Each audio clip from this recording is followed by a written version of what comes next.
सकलैन खान के बेटे की शादी जारी थी।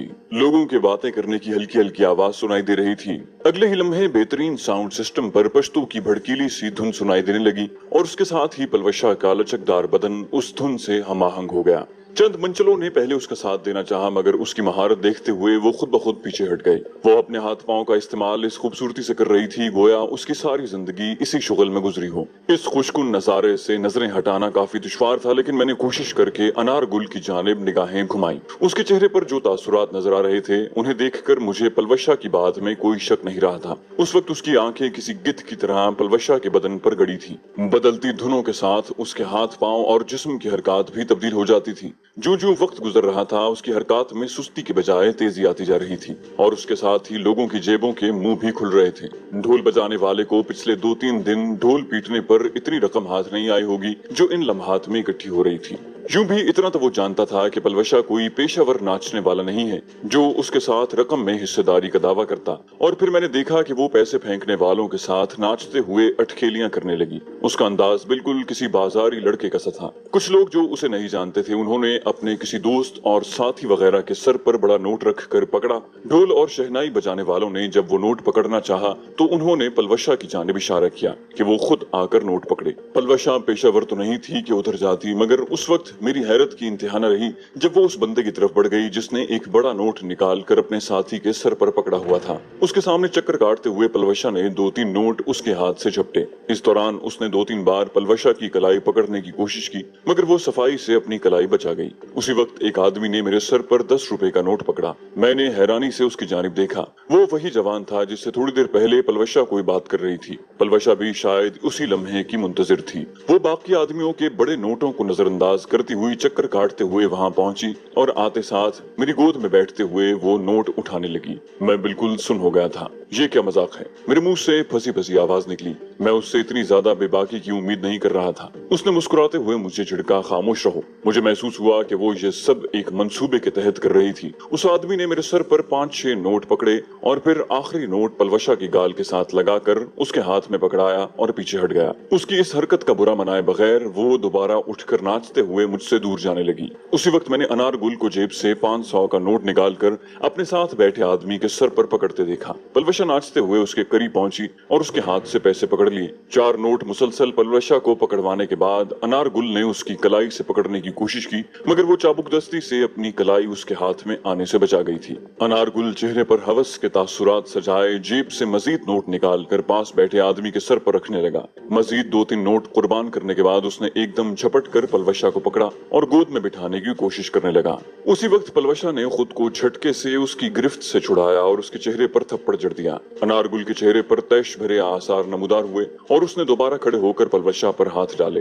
उस वक्त जो हुआ वो मेरी समझ से बाहर था। मैंने इस्तरारी अंदाज में गोद में पड़ी क्लैशनकोफ हाथ में पकड़ ली थी, लेकिन मेरे कुछ कहने से पहले पलवशा ने अपना घुटना जोरदार अंदाज में अनार गुल की टांगों के बीच में मार दिया था। उसके मुंह से काफी बुलंद कराह खारिज हुई थी। अगले ही लम्हे जैसे बिजली चमकती है, पलवशा ने झुककर अपनी पिंडली से बंधा खंजर निकाला और उसकी गर्दन पर भरपूर अंदाज में चला दिया। लोग अभी तक इस मामले को मजाक ले रहे थे। अनारगुल के नीचे गिरकर तड़पने के मंजर से एकदम चीखो पुकार शुरू हो गई थी। उसी वक्त मेरी नजरों ने अनारगुल के एक साथी को क्लैशनकोफ कंधे से उतारकर कॉक करते देखा। पलवशा की नजर भी उस पर पड़ गई थी, लेकिन जो ही उसने क्लैशनकोफ उसकी जानिब सीधी की, मैंने एक लम्हे में क्लैशनकोफ कंधे से लगाई और ट्रिगर दबाते हुए उसकी गोली चलाने की ख्वाहिश को हसरत में तब्दील कर दिया। माथे पर लगने वाली गोली से वो मुंह के बल गिरा। मैं भागकर पलवशा के करीब पहुंचा और बगैर किसी ताखुर के उसे अपनी आड़ में ले लिया। अनारगुल का जिस्म अभी तक झटके ले रहा था, लेकिन उसके साथी का जिस्म साकित हो गया था। उसी वक्त किसी को ख्याल आया और उसने साउंड सिस्टम बंद कर दिया। 5-6 आदमी मेरे और अनारगुल के साथियों के दरमियान आ गए थे। वहां पर उसके 4 साथी और भी मौजूद थे। सकलैन खान नजदीक आकर तशवीश भरी नजरों से लाशों को देखने लगा। उसकी आवाज में गम और गुस्सा उबल रहा था। ये क्या कर दिया तुम लोगों ने? मैं अक्खड़पन से बोला, बिल्कुल वही किया जो करना चाहिए था। मेरा दोस्त पेशावर नाचने वाला नहीं है, वो तो बस सरदार ज़्यादा दिलदार के कहने पर नाच रहा था और इस घटिया इंसान ने सबके सामने उसे बेइज्जत करने की कोशिश की। मेरे दाएं जानिब खड़े जवान ने वाज़े अंदाज में मेरी तायद की। अनारगुल को ऐसा नहीं करना चाहिए था। मैंने उसकी जानिब देखा, वो वही था जो मेरे सर पर पैसे पकड़ रहा था। एक आदमी ने मेरी गोली से मरने वाले का नाम लिया। चलो अनारगुल की तो खैर है, शम्स को तो नहीं मारना चाहिए था। मैंने कहा पहल उसने की थी, क्या मैं चुपचाप तमाशा देखता रहता? मेरी बात के जवाब में 3-4 आदमी मुसलसल बोलने लगे। अनारगुल के साथी भी तमतमाते हुए चेहरे के साथ हमें खतरनाक नताइज की धमकियां दे रहे थे। अचानक मुझे अपने बाजू पर किसी का लम्स महसूस हुआ। मैंने उसकी तरफ देखा, वो पलवशा थी। मेरे मुतवज्जा होते ही वो दबी जबान में बोली, we need to run away from here. मैंने भी अंग्रेजी जबान में जवाब दिया, इतना आसान है? वो बोली, मैं जा रही हूँ, मुझे रोकने के बहाने तुम भी मेरे पीछे आ जाओ। अगर मोटरसाइकिल तक पहुंच गए तो फिर निकलना मुश्किल नहीं होगा। उसके तेज दिमाग ने 1 मिनट में तजवीज सोच ली थी। मैंने फौरन असबात में सर हिला दिया, ठीक है। उस वक्त सकलैन खान लोगों को लाशों से दूर हटने का कह रहा था। अनारगुल के साथ ही शोर कर रहे थे कि वो उसी वक्त बदला लेंगे। दिलदार खान और उसके 2-3 दोस्त उन्हें ठंडा करने की तगोदौ में थे। सकलैन खान पलवशा को मुखातिब हुआ, लड़के तुम्हें इस तरह नहीं करना चाहिए था। बिलाशुबा गलती अनारगुल की भी थी, लेकिन तुम्हें इंतहाई कदम नहीं उठाना चाहिए था। वो बोली, चचा जान, आप भी इस खबीस की तरफदारी कर रहे हैं। ठहरो, मैं अपने हाजी चचा को बुला कर लाता हूँ। पलवशा ने बहाना घड़ने में देर नहीं की थी। ये कहते हुए वो तेज कदमों से बैरूनी दरवाजे की तरफ चल पड़ा। नहीं पलू खान, हाजी साहब को कुछ न बताना, रुक जाओ, हम खुद इस मामले से निमट लेंगे। मैंने आवाज़ बुलंद उसे पुकारा, मगर वो सुनी अनसुनी करती हुई दरवाजे की तरफ बढ़ गई। मैंने कहा, पलू खान वापस आ जाओ। मैंने एक बार फिर उसे पुकारा। उस वक्त वो दरवाजे के पास पहुंच चुकी थी। सकलैन खान मुझसे मुखातिब हुआ, जवान, इसे जाने न दो, जब तक फैसला नहीं हो जाता ये कहीं नहीं जा सकता। मैंने कहा, ठीक है सरदार, मैं इसे भी लेकर आता हूँ। बच्चा है, डर गया है और चाहता है कि इसका कोई सरपरस्त यहाँ मौजूद हो। सकलैन खान को ये कहकर मैंने साथ खड़े आदमी की तरफ अपनी क्लैशनकोफ बढ़ाते हुए कहा, भाईजान 1 मिनट ये गन पकड़ो, मैं उस बेवकूफ को पकड़ कर लाऊं। उस आदमी ने बेख्तियार मेरे हाथ से गन थामी और मैं जल्दी से दरवाजे की तरफ बढ़ गया। ये कहाँ जा रहा है? दरवाजे की तरफ बढ़ते हुए मेरे कानों में अनारगुल के एक साथी की आवाज गूंजी, मगर मैं ध्यान दिए बगैर तेज कदमों से चलता रहा। जिस आदमी को मैंने गन पकड़ाई थी गालिबन उसी ने जवाब दिया, वो अपने दोस्त को पकड़ने जा रहा है। दरवाजे से निकलते ही मैंने देखा कि पलवशा मोटरसाइकिल स्टार्ट कर चुकी थी। पलू खान रुक जाओ, मैंने चीख कर जोरदार अंदाज में कहा और उसकी जानिब इस तरह भागा कि गोया उसे रोकना चाहता हूँ। करीब पहुंचते ही मैंने बगैर किसी ताखीर के उसके पीछे नशिस्त संभाली। वो मेरी ही मुंतजिर थी। मेरे बैठते ही उसने क्लच छोड़कर मोटरसाइकिल भगा दी। मैंने अपने अकब में एक चीखती हुई आवाज सुनी, वो भाग रहे हैं। पलवशा ने गियर तब्दील करते हुए रफ्तार कुछ और बढ़ा दी थी। इस हवेली तक आने के लिए 100-200 गज का रास्ता बना हुआ था। उसके बाद पुख्ता सड़क थी। पलवशा चंद सेकंड्स में सड़क तक पहुंच गई थी। दाएं जानी मोटरसाइकिल मोड़ते ही उसने रफ्तार कम करने की जरूरत महसूस नहीं की थी। मैंने पीछे मुड़कर देखा, दरवाजे से चंद आदमी दौड़ते हुए निकले और दीवार के करीब खड़ी डबल केबिन की तरफ बढ़ गए। उसके साथ ही क्लैशनकोफ के फायर की तड़तड़ मेरे कानों में पड़ी। दरवाजे के करीब खड़े होकर एक आदमी हमें निशाना बनाने की कोशिश कर रहा था, मगर उसका कोई फायदा इसलिए नहीं हुआ कि क्लैशनकोफ से 300 मीटर के फासले तक निशाना लेकर फायर किया जा सकता है और हम उससे ज्यादा फासले पर आ चुके थे। पलवशा जिस तरह मोटरसाइकिल चला रही थी, शायद इस महारत से मैं भी न चला सकता। 125 गोली किसी रफ्तार से आगे बढ़ रही थी। ग्लॉक 19 मैंने हाथ में पकड़ लिया था। क्लैशनकोफ मैं यूं भी वहीं छोड़ आया था। उस क्लैशनकोफ की वजह से ही उन्हें मेरे लौटने की उम्मीद थी, वरना वो मुझे इतनी आसानी से पलवशा के पीछे न जाने देते। डबल केबिन के रोड पर चढ़ने तक हम काफी दूर निकल गए थे। वो इस रफ्तार से मोटरसाइकिल दौड़ा रही थी कि मुझे अच्छा खासा खौफ महसूस हो रहा था, लेकिन उसकी जगह मैं होता तब शायद मोटरसाइकिल इसी रफ्तार से ही दौड़ाता। उसके कान के नजदीक मुंह ले जाकर मैंने पूछा, कहाँ जा रहे हैं? वो बोली, पता नहीं। मैंने कहा, हमारे ताकुब में वो आ रहे हैं और उनके पास डबल केबिन है, यकीनन वो जल्दी ही हम तक पहुंच जाएंगे। वो बोली, अलाम खेल तक तो सड़क पर ही जाना होगा, यहाँ कोई ऐसा रास्ता नहीं जिस पर मोटरसाइकिल दौड़ सके। अलबत्ता कहते हो तो मोटरसाइकिल छोड़कर पैदल भागते हैं। उसने करीबन चीखते हुए मेरी बात का जवाब दिया। मैंने कहा, जो मुनासिब समझो करो। मैंने सारी जिम्मेदारी उसके सर पर फेंकते हुए जान छुड़ाई। वो जवाब दिए बगैर उसी रफ्तार में मोटरसाइकिल भगाए चली गई। सड़क के बाएं हाथ नाला था और दाएं हाथ पहाड़ियां। अगर हम दाएं तरफ मोटरसाइकिल उतारते तो 100-150 गज ज्यादा आगे नहीं जा सकते थे, जबकि दाएं हाथ यूं भी ढलान थी। एक खतरनाक मोड़ के करीब आते हुए पलवशा ने मोटरसाइकिल की रफ्तार जरा सी कम की। उसी वक्त हमें अपने अकब में क्लैशनकोफ की तड़तड़ाहट सुनाई दी, लेकिन अभी तक वो चंद 100 मीटर दूर थी। मोड़ काट कर पलवशा ने दोबारा रफ्तार बढ़ा दी। मोटरसाइकिल की रफ्तार ज्यादा होने के बावजूद डबल केबिन आहिस्ता आहिस्ता हमारे करीब आती जा रही थी। अलार्म खेल उबूर करके नाले की खड़ी चढ़ाई ढलान में तब्दील हो जाती थी। वहाँ हम उन्हें जुल देकर निकल सकते थे। यकीनन यही बात पलवशा के जहन में भी थी, इसलिए उसने सड़क पर जाने का खतरा मोल लिया था। अलार्म खेल की आबादी के आसार नजर आते ही मैंने पीछे मुड़कर देखा। डबल केबिन 300-400 गज दूर ही थी। मुझे इत्मीनान सा हुआ कि अब हमारे बचने की उम्मीद पैदा हो गई है। मगर मेरा ये इत्मीनान उस वक्त गहरी परेशानी में ढल गया जब मैंने सामने से एक डबल केबिन को आते देखा। वो डबल केबिन अलार्म खेल से निकलकर आंधी और तूफान की तरह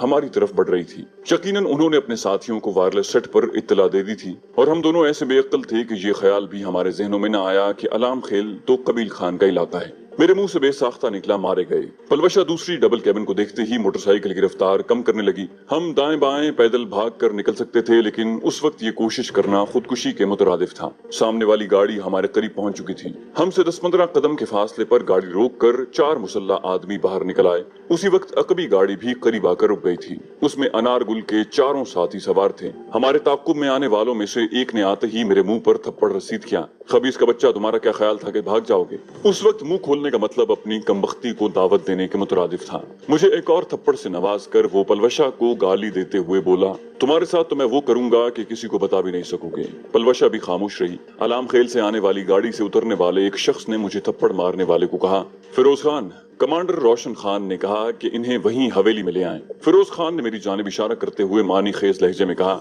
इसे हवेली में ले जाने की क्या जरूरत है? हवेली के लिए कराराशा काफी है। उसका घटिया इशारा पलवशा की जानिब था। वो बोला, नहीं, रोशन खान ने दोनों को जिंदा लाने का हुक्म दिया है। वो बोला, चलो चंद मिनट और सांस ले लो। मुझे कहकर वो अपनी गाड़ी की तरफ बढ़ गया। चलो। फिरोज खान से बात करने वाले ने मुझे क्लैशनकोफ की नाल से गाड़ी की तरफ चलने का इशारा किया। गाड़ी के करीब पहुंचते ही अचानक फिरोज खान को याद आया, इस्मत जान, इस मजनू के पास पिस्तौल और छोकरे के पास तेज धार खंजर मौजूद है और उसने अपने साथी तक ये बात पहुंचाने में 1 सेकंड भी ना लगाई। इधर दो, कहते हुए इस्मत खान ने फौरन इन हथियारों का मुतालिबा करते मेरी जानिब हाथ बढ़ाया। मैंने नेफे में उड़सा पिस्तौल निकालकर उसकी जानिब बढ़ा दिया, जबकि पलवशा ने फर्मा बरदारी से पिंडली के साथ लगा हुआ खंजर उसके हाथ पर रख दिया। हमारे हाथ पुश्त पर बांधकर उन्होंने हमें गाड़ी की बॉडी में बिठाया और आगे बढ़ गए थे। पिछली गाड़ी का एक आदमी हमारी मोटरसाइकिल पर बैठकर दोनों गाड़ियों के दरमियान चलने लगा। गाड़ी की बॉडी में हमारे साथ 2 आदमी बैठ गए थे। 5-10 मिनट के अंदर हम कबील खान के वसीओ अरीज हवेली के पास मौजूद थे। उसकी हवेली और बैठक की दीवार मिली हुई थी। बैठक का रकबा हवेली से ज्यादा था, बल्कि कबील खान की बैठक रकबे में सकलैन की बैठक से बड़ी थी। दोनों गाड़ियां आगे पीछे दौड़ती हुई बैठक के दरवाजे पर पहुंची। दरवाजे पर खड़े हथियार बरदार चौकीदार ने सुरत से दरवाजा खोल दिया। गाड़ियों के अंदर घुसते ही उसने जिस तेजी से दरवाजा खोला था, उसी रफ्तार से दरवाजा बंद कर दिया। बैठक के सहन में कमरों की कतार के बिल्कुल सामने एक जहाजी साइज चारपाई पर टांगे पसारे रोशन खान लेटा था। उसके जख्मी पांवों पर मुझे सफेद पट्टियां नजर आईं। ये वही था जो मेरी गोली का निशाना बना था। हमें गाड़ी से उतार कर उसके सामने खड़ा कर दिया गया। उसने मुंह बिगाड़ कर तंजिया लहजे में पूछा, तो ये है वो सूरमा? फिरोज खान ने जवाब दिया, जी कमांडर। वो फिरोज की तरफ मुतवज्जे हुआ, मुझे जरा तफसील से पूरी बात बताओ। जवाबन फिरोज खान ने तमाम तफसील दोहरा दी। रोशन खान के लहजे में बला की हैरानी थी। इस छोकरे ने अनारगुल को कत्ल किया है? जवाबन फिरोज खान ने मुंह से कुछ कहने की बजाय इस बात में सर हिला दिया। वो बराह रास्त मुझे मुखातिब हुआ, और तुमने शम्स खान को गोली मारी है? मैंने कहा, पहल उसकी तरफ से हुई थी। उसने मेरे साथी को गोली मारने की कोशिश की, और अपने बचाव के लिए हर आदमी गोली चलाने का हक रखता है। मैंने जो ही जबान खोली, उसके चेहरे पर हैरत भरे तासुरात उजागर हुए। तुम्हारा नाम क्या है? दोनों हाथों को टेक कर उसने अपना ऊपरी धड़ सीधा किया। उसी वक्त वहां खड़े एक आदमी ने जल्दी से 2 बड़े तकिए उसकी कमर के साथ लगा दिए। मैं मोहतात अंदाज में बोला, जीशान। वो बोला, तुम्हारी आवाज सुनी सुनाई लगती है, क्या हम इससे पहले मिल चुके हैं? मैंने नफी में सर हिलाया, यकीनन नहीं। वो बोला, फिरोज खान, थोड़ी दूर ले जाकर इसकी मेरे साथ मुखाबरे पर बात करवाओ। फिरोज खान हैरान रह गया था। मैं समझा नहीं कमांडर। वो वजाहत करता हुआ बोला, बस मैं अपना शक दूर करना चाहता हूँ। इसे दरवाजे के करीब ले जाकर मुखाबरे पर मेरे साथ इसकी बात करवाओ। मुझे पता चल गया था कि उसने मुझे पहचान लिया है। यकीनन अपनी जिंदगी के सबसे बड़े दुश्मन की आवाज कैसे उसकी समातों को भूल सकती थी। मैंने इस ड्रामे से जान छुड़ाने की कोशिश की और एतराफ करना मुनासिब समझा, मेरा ख्याल है इसकी जरूरत नहीं है रोशन खान। वो फिरोज खान की तरफ मुतवज्जे होकर मुस्तफसिर हुआ, शम्स खान को गोली किस जगह पर लगी? फिरोज खान जो अब तक गुमगू की कैफियत में था, माथे पर। ऊपर नीचे सर हिलाते हुए रोशन खान ने गहरी निगाह मुझ पर डाली। तो तुम SS हो? मैंने कहा, हाँ, मगर अनारगुल को हमने किसी मंसूबे से नहीं कत्ल किया। उसने मेरे दोस्त के साथ गलत हरकत करने की कोशिश की और नतीजा उसे भुगतना पड़ा। वो बोला, और शम्स का क्या कसूर था? मैंने कहा, पहल उसने की थी, अगर मैं उसे गोली न मारता तो उसने मेरे दोस्त को कत्ल कर देना था। कबील खान ने मानी खेज लहजे में पूछा, बहुत प्यार है अपने दोस्त से? मैंने कहा, रोशन खान, जब बात दोस्ती की आ जाए तो फिर प्यार मोहब्बत सानवी चीज रह जाती है। रोशन खान ने मुंह बनाते हुए जवाब दिया, फलसफे बयान न करो जवान, इस लड़के की शक्ल देखकर पता चलता है कि तुम्हारी कितनी कुछ दोस्ती है। बहरहाल ये मेरा दर्द सर नहीं है, मेरा मसला यह है कि तुम्हारे दोस्त या माशूक ने मेरे एक अहम आदमी को छोटी सी बात पर कत्ल कर दिया है और तुमने बदला लेने की कोशिश करने वाले आदमी को गोली मार दी। अब सवाल यह है कि क्या हमें बदला लेने का हक है या नहीं? और जवाब यह है कि बिल्कुल है। एक लम्हे की खामोशी के बाद उसने मुस्कुराकर मेरी तरफ देखते हुए कहा, वैसे तुम अपने दिल जानी को गोली मारकर जान बचा सकते हो। जवाबन मैं होंठ काट कर रह गया था। पलवशा से कोई जज्बाती लगाव न होने के बावजूद मैं ऐसी बेखैरती नहीं कर सकता था। मुझे खामोश पाकर वो एतमाद भरे लहजे में बोला, मुझे मालूम था कि तुम ऐसा कुछ नहीं करोगे, और यकीनन जिसके लिए तुम ऐसा कर रहे हो, अगर उसे मौका मिला तो वो पीछे नहीं हटेगा। ये कहते हुए वो पलवशा की जानिब मुतवज्जे हुआ। लड़के, तुम्हारा क्या ख्याल है? क्या इसे गोली मारकर अपनी जान बचाना चाहोगे? पलवशा ने इत्मीनान भरे लहजे में सर हिला दिया। हाँ, मुझे सख्त किस्म की तौहीन और खिफ़त महसूस हुई, लेकिन मैं खामोश रहा। वो बोला, देख लिया?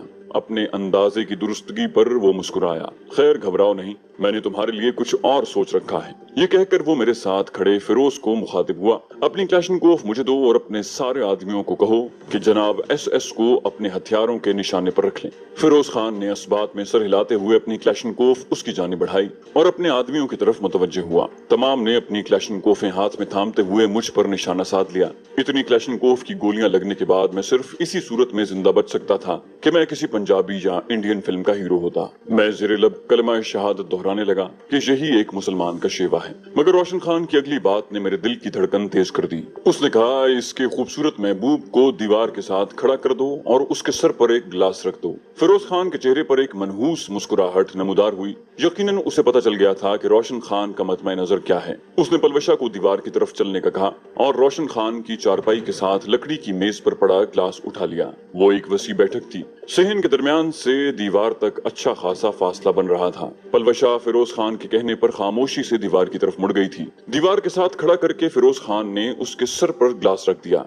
रोशन खान ने फिरोज खान की क्लैशनकोफ कॉक करके मेरी जानिब बढ़ा दी। ये लो SS, अब तुम्हारी और तुम्हारे दोस्त की जिंदगी का दारोमदार तुम्हारी निशानेबाजी की महारत पर है। अगर तुमने एक गोली से अपने दोस्त के सर पर रखे ग्लास को निशाना बना दिया तो मैं वादा करता हूँ तुम्हें माँ, मोटरसाइकिल और दूसरे सामान के यहाँ से जाने की इजाजत दे दूंगा और तुम्हारे यहाँ से निकलने के आध घंटे तक कोई भी तुम्हारा पीछा नहीं करेगा। अलबत्ता उसके बाद फिरोज खान के आदमियों ने तुम्हें पकड़ लिया तो मेरी जिम्मेदारी खत्म, और अगर तुम निशाना न बना सके तो मैं फिरोज खान के आदमियों को निशाना आजमाने का मौका दूंगा। रोशन खान ने मुझे अजीब मखमसे में डाल दिया था। मुझे अपने निशाने पर भरोसा और एतमाद था, लेकिन ऐसा मौका इससे पहले मेरी जिंदगी में कभी नहीं आया था कि किसी की जिंदगी का दारोमदार इस बात पर होता कि मेरी गोली निशाने पर लगने की सूरत में उसकी जिंदगी बच जाए। रोशन खान इस्तेहजाई अंदाज में पूछा, किस सोच में डूबे हो SS? याद है तुमने 250-300 मीटर की दूरी से मुझे कहा था कि अगर मैंने आड़ से एक हाथ भी बाहर निकाला तो वो हाथ मेरे जिस्म का हिस्सा नहीं रहेगा। ये फासला तो उसके आध से भी कम है और ग्लास भी अच्छा खासा हुजम रखता है। मैंने कहा, मुझे 3 गोलियां चाहिए ताकि मैं हथियार को जांच सकूं। एक लम्हा सोचने के बाद मेरे मुंह से फंसी फंसी आवाज निकली। वो बोला, ठीक है 3 ले लो, मगर तीसरी गोली इसलिए होगी कि 2 में निशाना न बना सके तो तीसरी गोली अपने दिल में मारना जहां तुम्हारा महबूब बसा है। ये कहकर उसने बुलंद बांग कहकहा लगाया और चारपाई पर पड़ी मैगजीन से 2 गोलियां निकाल कर मेरी तरफ बढ़ा दी। ये लो, एक गोली फायर करने के बाद तुम्हें दूसरी गोली लोड करने का हक होगा। मैंने गोलियां उसके हाथ से लेकर जेब में डाली और जमीन पर बैठकर पलवशा के दाएं जानिब मगर उससे 10-15 गज के फासले पर जमीन पर पड़े ईंट के एक टुकड़े पर निशाना साध लिया। क्लैशनकोफ पर मैंने 100 मीटर की रेंज लगाई थी। एक स्नाइपर के लिए किसी भी चीज को निशाना बनाने के लिए सबसे ज्यादा अहमियत उस हथियार की होती है जो उसके हाथ में हो। इसी वजह से स्नाइपर अपने हथियार की हिफाजत और देखभाल अपनी जान से बढ़कर करते हैं, लेकिन उस वक्त मेरे हाथों में जाती हथियार नहीं था और फिर इतनी बारीक बीनी से फायर करने के लिए जरूरी था कि कोई स्नाइपर राइफल होती। क्लैशनकोफ, और वो भी किसी दूसरे की। इससे किसी आदमी के सर पर रखे ग्लास को निशाना बनाना नामुमकिन नहीं तो बहुत मुश्किल जरूर था। सबसे बढ़कर अगर निशाना खता हो जाता तो फिरोज खान के आदमी अपना निशाना आजमाते, गोया पलवश शाह की मौत यकीनी हो जाती और उसके बाद लाजिमन मेरा नंबर आ जाता। सूरज पहाड़ियों के पीछे गुरूब हो चुका था, लेकिन उसके गुरूब होने में अभी 20-25 मिनट बाकी थे। रोशनी की सूरत हाल ऐसी थी जो एक फायरर के लिए पसंदीदा होती है। मैंने ज्यादा देर निशाना साधने पर नहीं लगाई थी। ट्रिगर दबाते ही गोली उस ईंट के टुकड़े के थोड़ा सा दाएं और नीचे की तरफ लगी। अब मेरे पास 2 गोलियां बाकी थी। उस्ताद उम्र दराज के बकौल अच्छे स्नाइपर के लिए जरूरी होता है कि वो एक गोली चलाकर हथियार का निशाना जांच ले। इसी तरह राव तसव्वुर साहब कहा करते थे कि जो स्नाइपर किसी हथियार से एक गोली चलाकर ये अंदाजा नहीं कर पाता कि हथियार किस जगह गोली मार रहा है, उसे स्नाइपिंग छोड़कर गडरिया बन जाना चाहिए। अपने दोनों उस्तादों के अकवाल मेरे दिमाग में गूंज कर रह गए थे। अगर मैं दूसरी गोली भी हथियार को जांचने पर इस्तेमाल कर लेता तो पलवशा के सर पर रखे ग्लास को निशाना बनाने के लिए मेरे पास एक गोली बचती। यूं भी मुझे अंदाजा हो गया था कि क्लैशनकोफ की गोली दाएं और नीचे की तरफ लग रही है। मैंने क्लैशनकोफ की बैरल पलवशा के सर की जानिब मोड़ दी और एकदम मेरा दिल जोर से धड़कने लगा। उसके चेहरे पर मुझे बेफिक्री और बेखौफी के तासुरात साफ नजर आ रहे थे। उसके बहादुर और निडर होने का मुझे पहले से मालूम था, लेकिन इस हालत में कम से कम थोड़ी बहुत परेशानी के आसार उसके चेहरे पर नमूदार होने चाहिए थे। ना मालूम उसे मेरे निशाने पर एतमाद था या फिर मौत का कोई खौफ उसके दिल में मौजूद नहीं था। मैंने ग्लास के ऊपरी और बाएं किनारे का निशाना साध लिया, क्योंकि क्लैशनकोफ दाएं और नीचे मार कर रही थी। पसीने से मेरी हथेली गीली हो गई थी। फायर करते हुए इतनी ज्यादा घबराहट मुझे आज से पहले कभी नहीं हुई थी। न जाने क्यों एकदम पलवशा की अहमियत मेरे दिल में बढ़ गई और उसकी मौत का सोचकर मेरे हाथ पांव गोया बेजान हो गए। हालांकि मेरी सोच के मुताबिक उसका मेरी जिंदगी में कोई किरदार नहीं था। बकौल उसके वो मेरी जान के दर पे थी। बल्कि चंद मिनट पहले ही रोशन खान के पूछने पर इत्मीनान भरे अंदाज में मुझे गोली मारने पर तैयार हो गई थी। लेकिन इसके बावजूद मेरे दिल को कुछ हो रहा था, यूं जैसे मेरे लिए वो बहुत अहम हो, यूं जैसे वो हकीकत में मेरा करीबी दोस्त हो, यूं जैसे उसके ना होने से मेरी जिंदगी में कोई खला पैदा हो जाए। मेरे साथी स्नाइपर मुझे बहुत तेज रफ्तार फायरर समझते थे और इसमें शक भी नहीं था, क्योंकि मैं शिस्त लेने में चंद सेकंड से ज्यादा वक्त नहीं लिया करता था। लेकिन उस वक्त मेरी उंगली ट्रिगर को दबा नहीं पा रही थी। उस वक्त मेरे कानों में रोशन खान की तंजिया आवाज पड़ी, एसएस सो तो नहीं गए? बहरहाल बेहतर होगा कि तुम ही इस ग्लास को निशाना बना लो, वरना यकीन मानो फिरोज खान के आदमियों का निशाना बहुत बुरा है। उनके सर पर चलाई गई गोली पेट में लगती है। तमाम रोशन खान की बात पर जोर जोर से हंसने लगे। मेरी नजरें ग्लास से फिसलकर पलवशा के चेहरे पर गर्दिश करने लगी। वो यूं बेफिक्री से खड़ी थी, गोया किसी ड्रामे या फिल्म की शूटिंग में हिस्सा ले रही हो। मैंने एक गहरा सांस लिया और दोबारा ग्लास पर नजरें गाड़ ली। मेरे उस्ताद कहा करते थे कि ज्यादा देर शिस्त लेने से गोली के दाएं बाएं निकल जाने का खतरा होता है। लेकिन उस वक्त ना तो मैं राव तसव्वुर साहब की नसीहत पर कान धरने पर तैयार था, ना उस्ताद उमर दराज की मानने पर राजी, और ना किसी और उस्ताद को सुनने को तैयार था। रोशन खान ने धमकी देने वाले अंदाज में कहा, मैं 10 तक गिनूंगा, अगर इस दौरान तुमने गोली न चलाई तो मजबूरन मुझे किसी और को मौका देना पड़ेगा। और उसने बाआवाज़ बुलंद गिनती शुरू कर दी। 1, 2, 3। मुझे लगा कि मेरे हाथों में हल्की लर्जिश हो रही थी। 4, 5। मैंने आखिरी बार अपनी शिस्त के सही होने का अंदाजा किया और उसके 6, 7 और उसके 9 कहते ही ट्रिगर दबा दिया। उसके साथ ही मैंने आंखें बंद कर ली थी, लेकिन मेरी समात में स्टील के ग्लास से गोली के टकराने की आवाज और फिर ग्लास के दीवार से टकराकर नीचे गिरने की आवाज पहुंच गई थी। इस आवाज ने मेरी बेरब्त धड़कनों को संभाला और मैंने आंखें खोल दी। पलवशा के चेहरे पर वैसे ही इत्मीनान भरे तासुरात थे। रोशन खान तारीफी लहजे में बोला, एसएस, मुझे मालूम था तुम आसानी से अपने माशूक को बचा लोगे। बहरहाल तुम्हारे पास आधा घंटा है, उसके बाद मेरी जिम्मेदारी खत्म समझो। मुझे कहते हुए वो फिरोज खान की तरफ मुतवज्जे हुआ। फिरोज खान, सामान इनके हवाले कर दो। जी कमांडर कहकर उसने ग्लॉक पिस्टल और मोटरसाइकिल की चाबी मेरे हवाले कर दी। शुक्रिया रोशन खान। पिस्तौल नेफे में उड़सते हुए मैंने मोटरसाइकिल चाबी हाथ में पकड़ते हुए पलवशा को चलने का इशारा किया। मुझे लग रहा था कि मैं किसी बहुत बड़ी आजमाइश से बाहर निकला हूँ। रोशन खान ने एकदम मेरे सर पर बम फोड़ा। एसएस, जाने की इजाजत तुम्हें दी है, इस लड़के को नहीं। मैं उसकी तरफ मुड़ा। रोशन खान, तुम अपने अल्फाज से फिर रहे हो। वो इत्मीनान से बोला, नहीं, बिल्कुल भी नहीं। तुमने मेरी जान बख्शी की थी, मैं भी तुम्हें जान की माफी दे रहा हूँ, मगर तुमने पहले कुछ और कहा था। गुस्से से मेरी आवाज तब्दील हो गई थी। वो बोला, मैंने कहा था कि तुम्हें जाने दूंगा और तुमसे मुराद तुम दोनों नहीं, सिर्फ तुम थे।